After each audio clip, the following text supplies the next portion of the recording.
Just going to go through some tips now to help you with your kettlebell swinging.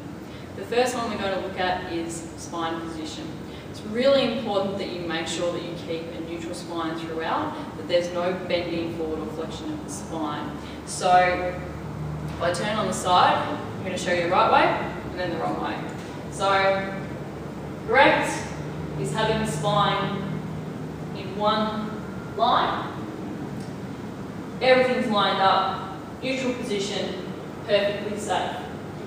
What you don't want to do is have any rounding through the upper back or lower back. So anything that looks like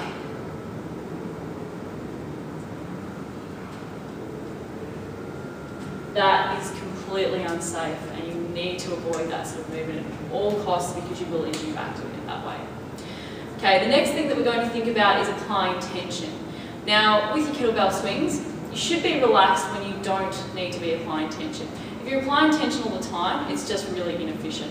So, the point where I'm thinking about applying tension is when I'm extending my hips. So, that point there. See when the hips come through?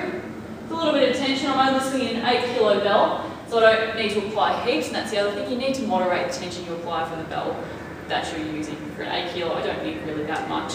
But this is just a better way to move. It translates better to athletic movements, and it's good to understand the difference between relaxing and being tense. It's a skill that everyone needs.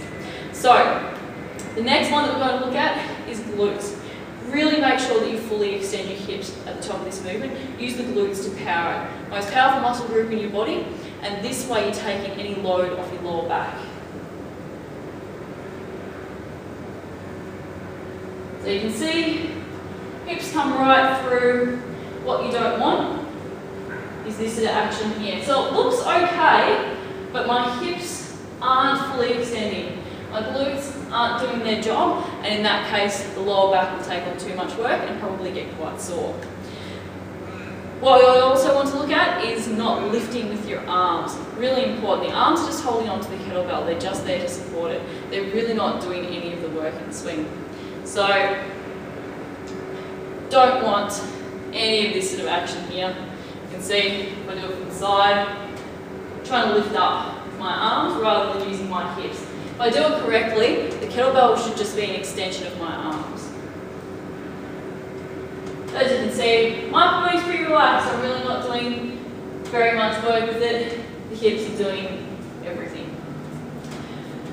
Next, we're just going to have a quick look at standing up rather than leaning back. So by this I mean at the top of the swing, you want to stand up straight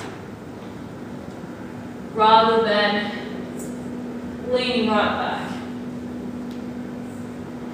So you don't want to be leaning back to try and generate power, obviously, putting too much pressure on your lower back. Okay, the last one that we're going to look at is once you get a little bit more comfortable with the swing, you can start using the pre-swing. So what you can do is have the kettlebell out in front of you, come down to this position here, and then swing back to get started. Do one on the side for you. Really important if you're going to get into this position here that you make sure your spine stays neutral, so don't bend forward at any stage. So you can see spine is neutral, swing back, and that gets me started with that pre-swing. So there you go, there are some tips to help make sure that you're swinging safely and effectively.